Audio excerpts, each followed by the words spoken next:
गुरु कैसे परीक्षा लेते हैं अपने शिष्य की, ये कथा सुनो। तो श्री रसिक देव जी के प्रति गुरुदेव का बड़ा आत्मीय भाव होने लगा। वहां गोरीलाल जी हैं। अब ये भी एक अद्भुत कथा है कि वहां जो ठाकुर जी हैं, जैसे युगल सरकार है ना, ठाकुर जी और प्रिया जी, वहां ठाकुर जी जो हैं, जो ऐसे खड़े हैं वो प्रिया जी हैं, और ऐसे जो खड़े हैं वो ठाकुर जी हैं। मतलब इसीलिए क्योंकि लाल तो सांवले हैं, पर वहां गोरी जो है वो लाला बन के खड़ी है, इसीलिए ठाकुर जी का नाम है गोरीलाल कुंज, इसलिए स्थान का नाम गोरीलाल कुंज है। वहां ठाकुर जी जो हैं वो प्रिया जी हैं, और प्रिया जी जो हैं वो ठाकुर जी हैं, विपरीत श्रृंगार में खड़े हैं। अद्भुत दर्शन है। तो वहां के आचार्य हुए श्री नरहर देव जी, उनके शिष्य थे श्री रसिक देव जी। तो एक बार गुरुदेव के मन में आया कि रसिक देव जी की परीक्षा ली जाए। रसिक देव जी अत्यंत गुरु प्रति निष्ठा, मतलब ये बात कह दें तो कोई अतिशयुक्ति नहीं, ठाकुर जी को बाद में प्रणाम, पहले गुरु जी को प्रणाम, ऐसे श्री रसिक देव जी। तो एक बार गुरुदेव के मन में आया कि रसिक देव की परीक्षा लेकर के पूरे शिष्यों को बताया जाए कि ये कैसा शिष्य है। क्या परीक्षा ली? अपने एक दूसरे शिष्य को बुला करके कहा, तुम जबरदस्ती रसिक देव पर झूठे आरोप लगा करके हमसे शिकायत करो उसकी। तो कहने लगे, गुरुदेव ऐसा क्यों कर रहे हैं? बोले, हमने जितना कहा बस उतना करो। रसिक देव पर झूठा आरोप लगा करके उसकी आके हमसे निंदा करो, शिकायत करो। ठीक है, गुरु आज्ञा मान ली बेचारे उस बालक ने, और आकर के रसिक देव जी सामने बैठे थे, और गुरुदेव से आके, देखिए गुरुदेव आप इसको समझा लीजिए, और ये बहुत ज्यादा विचित्र हो गए कि कभी हमारा लोटा फेंक देते हैं, कभी हमारे वस्त्रों पर रज फेंक देते हैं, कभी हमारे ऐसा करते हैं, फाड़ देते हैं वस्त्र, बहुत उधम मचाते हैं, बहुत हमारे साथ अत्याचार अनाचार करते हैं। गुरुदेव ने कहा, रसिक देव तुमने ऐसा किया नहीं उन्होंने, लेकिन गुरुदेव के आगे अपनी ना बोलने में भी उनको संकोच हो रहा है। नीचे नजर करके बैठ गए, कुछ नहीं बोले। बोले, तुम इतने उद्दंड हो, हमको ये नहीं पता था। अच्छा, सब शिष्य जानते थे कि गुरुजी इनसे बहुत प्रेम करते हैं, छोटी सी बात है, थोड़ा डांट देंगे। पर गुरुदेव ने क्या कहा, ये उद्दंडता हम बिल्कुल स्वीकार नहीं करेंगे। रसिक देव इसी समय अपना बोरिया बिस्तर बांधो, आश्रम छोड़ के चले जाओ। तो रसिक देव जी ने एक बार नजर उठा के गुरुदेव की ओर देखा, कहना चाहते हैं कि मैंने नहीं किया कुछ भी, लेकिन अब गुरु आज्ञा पहले ही हो गई कि आश्रम छोड़ के जाओ। उस गुरु भाई की ओर देखा, वो गुरु भाई भी आश्चर्य में आ गया। बोले, गुरुजी ने कहा था कि आरोप लगाना पर इतना बड़ा दंड देंगे, ये गुरुजी ने मुझे भी नहीं बताया था। वो चरणों में गिर गया, गुरुदेव गुरुदेव गुरुदेव, रसिक देव जी ने कुछ नहीं किया, आप ऐसा समझो, तुम चुप रहो बिल्कुल, रसिक देव निकलो जाओ। रसिक देव जी के प्राण बसते हैं अपने गुरु में, और गुरु ने कह दिया आश्रम छोड़ के चले जाओ।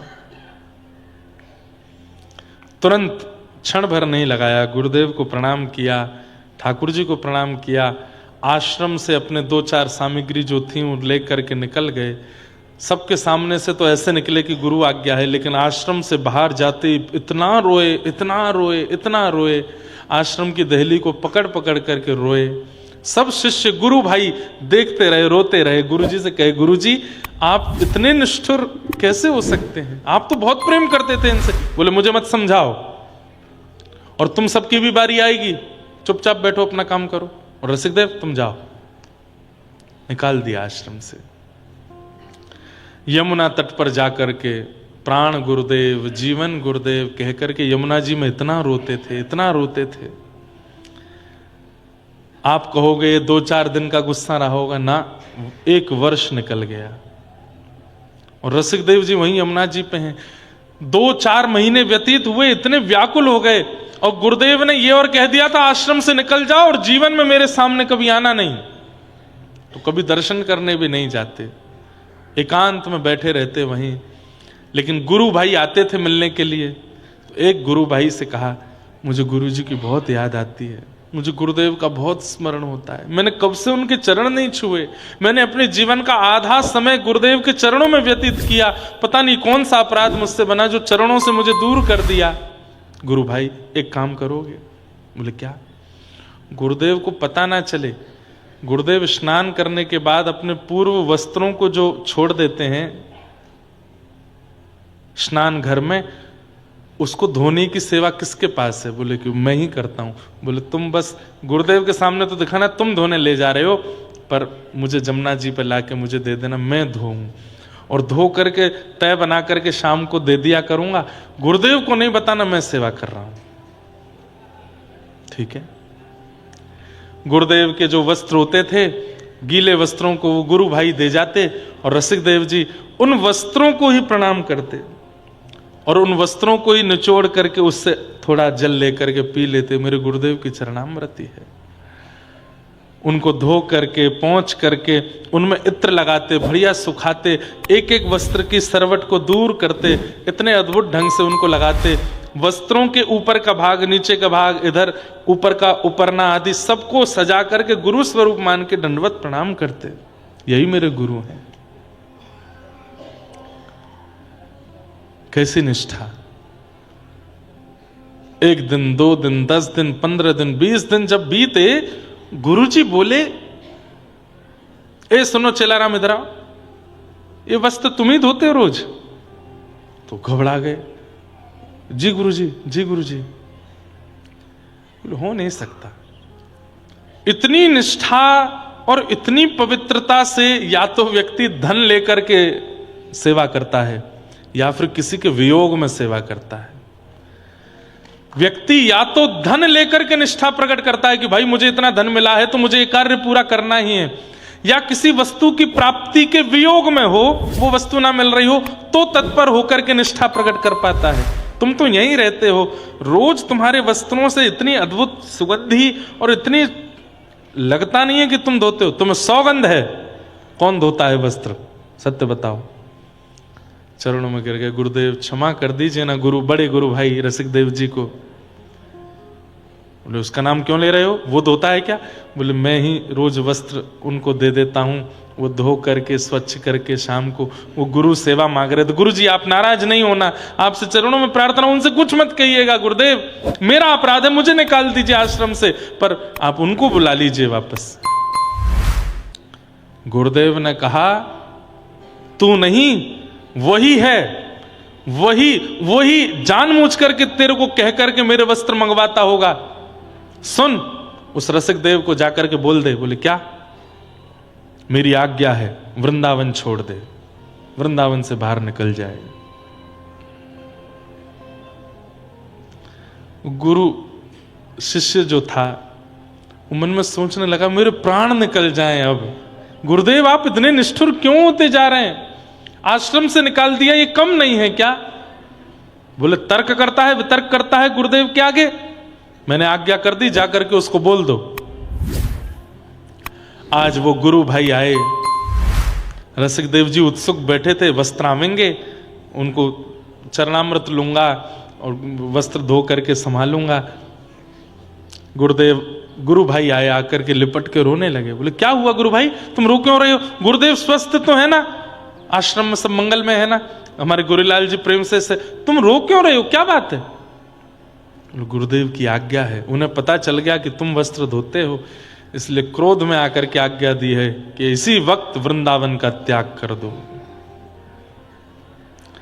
पछाड़ खा के रसिक देव जी गिर पड़े, रज को हृदय से लगाने लगे, श्री यमुना जी को आलिंगन करने लगे, व्रज की लता गुल्म वृक्षों को देखने लगे। मैंने कौन सा अपराध किया जो गुरुदेव इतने नाराज हैं मुझसे?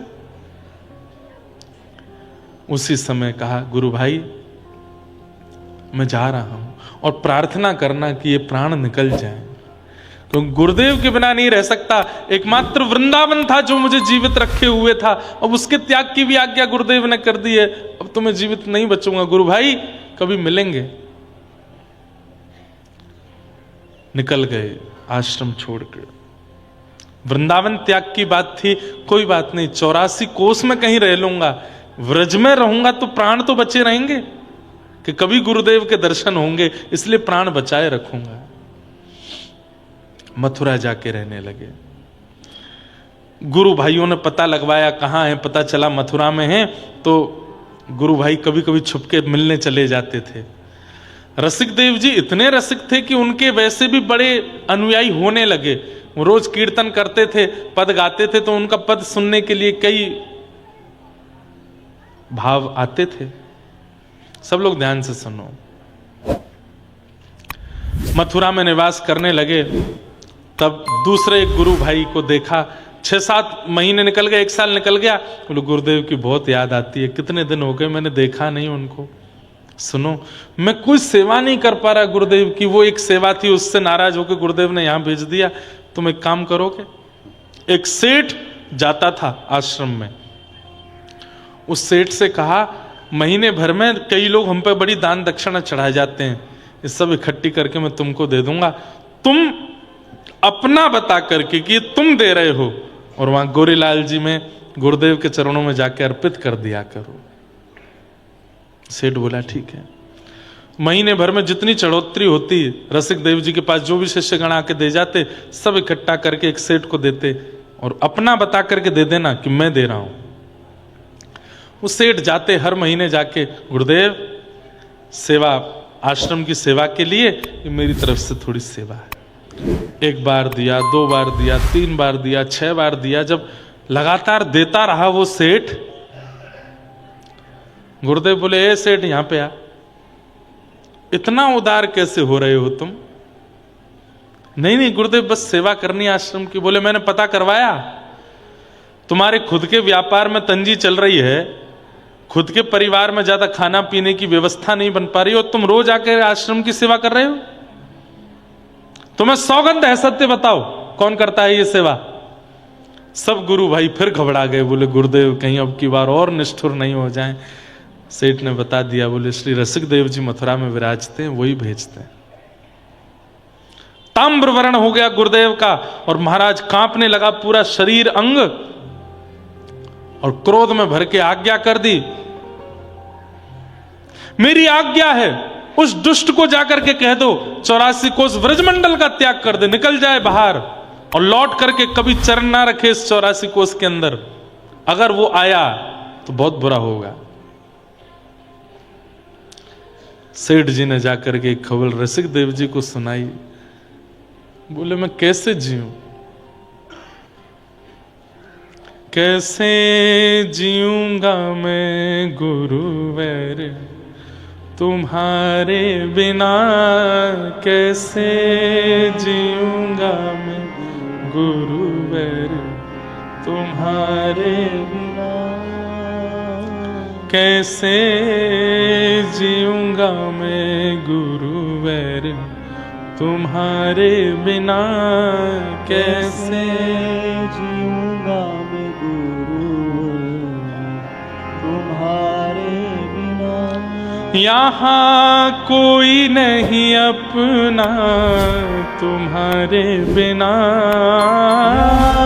कोई नहीं अपना तुम्हारे बिना, कैसे जीऊंगा मैं गुरुवर तुम्हारे बिना, कैसे जीऊंगा मैं गुरुवर तुम्हारे। और बस रोते बिलखते श्री रसिक देव जी व्रज छोड़ के चले गए। किसी ने कहा प्राण त्याग देते यमुना जी में डूब करके। बोले गुरु की आज्ञा नहीं पूरी होगी ना, अगर प्राण त्याग दूंगा तो स्वेच्छा हो जाएगी, गुरु आज्ञा की अवहेलना हो जाएगी। गुरु आज्ञा है व्रज से बाहर जाओ, तो आज्ञा पूरी करने चले गए। बुंदेलखंड में रहते थे, बुंदेलखंड के निवासी थे। उनके जन्म स्थान के पास मैंने कथा भी की, सागर में चले गए रसिक देव जी, और बस वहीं रह करके कुटी बना करके भजन करने लगे। वर्षों तक वृंदावन लौट करके नहीं आए, शुष्क हो गए गुरुदेव की स्मृति में, याद में, पतले दुबले हो गए, बिल्कुल प्राण पखेरु उड़ने को हैं। और बस इच्छा यह है कि प्राण बाद में जाएं, बस एक बार गुरुदेव की झांकी कर लूं, एक बार अपने गुरुदेव को देख लूं, फिर भले ही प्राण त्याग दूंगा। इतना स्मरण करते थे अपने गुरु का, इतना स्मरण करते थे कि गुरु भाई मिलने के लिए जब जाते थे वहां पर तो अपने गुरु भाई से कहते थे, कल रात को गुरुदेव को ज्वर आया, तुमने औषधि नहीं दी। तो गुरु भाई कहते, आपको कैसे पता? इतना चिंतन किया गुरुदेव का कि गुरु की प्रत्येक गतिविधि उनको पता होती थी, इतनी दूर बैठ करके भी। पर निष्ठुर हैं गुरुदेव, नहीं स्वीकार कर रहे। 5-6 वर्ष निकल गए। उसके बाद श्री नरहर देव जी जो गुरु जी थे, उनकी यात्रा हुई बुंदेलखंड की तरफ। और जब वे यात्रा पर निकले, गांव के लोगों ने जाकर के श्री रसिकदेव जी से कहा, अब तो अच्छे दिन आए हैं, अब तो ठाकुर जी रीझ गए, श्री सदगुरुदेव भगवान नरहर देव जी बुंदेलखंड आ रहे हैं, अब तो हमें दर्शन होंगे। रोने लगे, बोले मैं सामने नहीं जाऊंगा, कहीं वे प्रसन्न चित्त आ रहे होंगे, वे प्रसन्न चित्त आ रहे होंगे और मेरा रूप देख करके कहीं उनकी प्रसन्नता में विघ्न नहीं आ जाए, मैं गुरुदेव के सामने नहीं जाऊंगा, मैं नहीं जाऊंगा। नहीं गए। थोड़ी दूरी पर गुरुजी कुटिया बना करके रुके थे। रात्रि में शंका निवृत्त होने के लिए जाना था। रात्रि में शंका निवृत्त होने के लिए जाने की भावना से उठ के जैसे ही जाने लगे तो अंधेरे में दिखाई नहीं दिया, एक वृक्ष की डाली से सिर में चोट लगी। चोट लगी गुरुदेव को, रक्त निकला श्री रसिकदेव जी को, माथे से रक्त निकलने लगा। जो 2-4 शिष्य बैठे थे, रात्रि में उठ के रसिकदेव जी बैठ गए, माथे पर हाथ धर के बैठे हैं। तभी उन शिष्यों ने देखा, बोले गुरुदेव क्या हुआ, क्या आप तो यहीं लेटे थे, माथे में कैसे लगे? बोले कोई जाओ, मेरे गुरुदेव शंका निवृत्त होने के लिए जा रहे थे और एक डाली लगी है सिर पे, उनको चोट लगी है, मलहम लगा दो। जाकर के शिष्यों, उनके शिष्यों को बताया, बोले तुम्हारे गुरुदेव कहाँ हैं? वन में गए हैं, उनके सिर में चोट लगी है उनको। बोले तुम्हें कैसे पता? बोले कि गुरुदेव को चोट लगी, रक्त रसिकदेव जी को निकल रहा है। ये बात जाकर के किसी अत्यंत गूढ़ शिष्य ने नरहर देव जी से कही, गुरुदेव आप सोच रहे हैं पराकाष्ठा प्रेम की, वो कितना प्रेम करते हैं आपको, चोट आपको लगती है, रक्त उनको निकलता है। गुरुदेव इतने निष्ठुर क्यों हो रहे हैं, स्वीकार कर लीजिए ना। खबरदार जो उसका नाम मेरे सामने लिया। तो इतने के बाद भी गुरु ने स्वीकार नहीं किया। बोले सुनो, अभी कितने दिन का प्रवास और है बुंदेलखंड में? बोले गुरुजी अभी 1 महीना और। बोले नहीं, अभी रात में ही वृंदावन वापस जाएंगे, नहीं चाहिए, नहीं रहना, हमें उस नगर में नहीं रहना जहां वो रसिकदेव रहता हो। शिष्यों के मन में आया, ऐसा तो कोई अपराध नहीं किया उन्होंने गुरुदेव जो आप इतने नाराज हो उनसे। लौट करके वृंदावन आ गए। वृंदावन में श्री गोरीलाल ठाकुर जी विराजमान थे। गुरुदेव आकर के जैसी सेवा में अंदर गए तो क्या देखा, बाहर सब शिष्यगण रो रहे हैं। रोज गुरुदेव से कहते हैं रसिकदेव जी को स्वीकार कर लो, लेकिन गुरुजी नहीं मानते। आज जब ठाकुर जी की सेवा में गए तो क्या देखा, ठाकुर जी के नेत्रों में अश्रुबिंद है। ताली नहीं बजाओ, सुनो। कहा ठाकुर जी से, जय जय आप रुदन कर रहे हैं, मेरे प्रियालाल सरकार कोई सेवा में अपराध बना, आपके शयन में कोई दिक्कत हुई, कोई प्रसादी में दिक्कत हुई, आप रुदन क्यों कर रहे हैं नाथ, आपके नेत्रों में अश्रु क्यों हैं? ठाकुर जी प्रकट हो गए। वो प्रकट होकर के बोले, क्यों इतने निष्ठुर हो रहे हैं आप भी जानते हैं हृदय से कि रसिकदेव कितना योग्य है, आप भी जानते हैं कि वो कितना प्रेमी है, कितना भक्त है, फिर इतनी परीक्षाएं क्यों? आप उसको स्वीकार क्यों नहीं करते? ये सुनते ही नरहर देव जी नृत्य करने लगे, रोने लगे, हृदय पर हाथ धर के बोले, मैं यही प्रतीक्षा कर रहा था, सबने कहा स्वीकार करो, पर जिस दिन मेरे नाथ कहेंगे स्वीकार करो उस दिन करूंगा। मैं इसी की प्रतीक्षा कर रहा था कि सबको पता चल गया है कि रसिकदेव कितना प्रेमी है, पर मैं प्रतीक्षा कर रहा था जिस दिन मेरे प्रिया प्रियतम स्वीकार करके कहेंगे और मुझसे कहेंगे कि उसको स्वीकार करो, उस दिन मेरे मन में भाव आएगा, हाँ अब प्रियालाल ने भी स्वीकार कर लिया, अब मैं रसिकदेव। जो इतने 6-7 वर्षों से इतने निष्ठुर गुरुदेव थे, आज सारी निष्ठुरता दूर, बाहर आए, रोने लगे। अरे कोई दौड़ के जाओ, मेरे रसिक देव को लेकर के आओ। हो गया बहुत दिन, 6 साल आडंबर किया, 6 साल नाटक किया क्रोध करने का, अब नहीं। इस पूरे क्रोध के पीछे कारण एक ही था कि मेरे प्रियालाल उसको स्वीकार कर लें, और आज इन्होंने स्वीकार कर लिया। अब मेरा रसिक देव, उसको बुला के लाओ। किसी ने जाकर के बुंदेलखंड में खबर दी और कहा श्री गुरुदेव बुला रहे हैं, आपको याद कर रहे हैं। सुनते ही श्री रसिक देव जी की स्थिति, मेरे प्राण निकल ना जाए, वृंदावन तक जीवित रख लो मुझे बस। मैं सुनकर कि मेरे कान तरस गए कि मेरे गुरुदेव मुझे बुला रहे हैं। रथ आए, हाथी आए, घोड़े आए, पर पैदल चल रहे हैं वृंदावन की ओर। मेरे गुरुदेव बुला रहे हैं। लौट करके आए और जैसे ही गोरीलाल कुंज में आए, श्री नरहर देव जी ने हृदय से लगा लिया।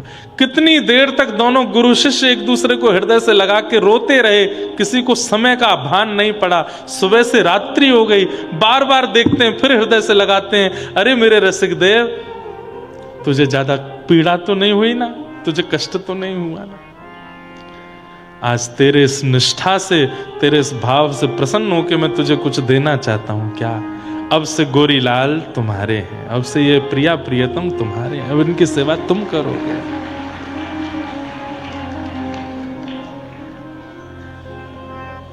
क्यों की पूरी परीक्षा? कि प्रिया प्रियतम स्वीकार करें। भैया सौभाग्यशाली हैं वो शिष्य, कभी गुरु स्मृति करके उनकी परीक्षा लेते हैं। सद्गुरु शरण में सभी फल मिलेंगे, गुरु मिल गए तो युगल भी मिलेंगे। सद्गुरु शरण में सभी फल मिलेंगे, गुरु मिल गए तो युगल भी मिलेंगे। आज सूत जी महाराज नैमिषारण्य क्षेत्र में सौनकादि ऋषियों के सामने बैठ करके कह रहे हैं, मैं अपने गुरु रूप में श्री सुखदेव जी को देखता हूं, क्योंकि उनके मुख से निर्झरित भागवत सुनकर के मेरे चित्त में साक्षात श्री ठाकुर जी प्रकट हो गए। तो मैं वही कथा सुनाऊंगा जो मैंने सुखदेव जी से सुनी है। मेरे गुरु वही हैं। तम व्यास सून मुपयाम गुरुम मुनीना। ऐसे मुनियों के गुरु श्री सुखदेव जी को मैं बारंबार प्रणाम करता हूं।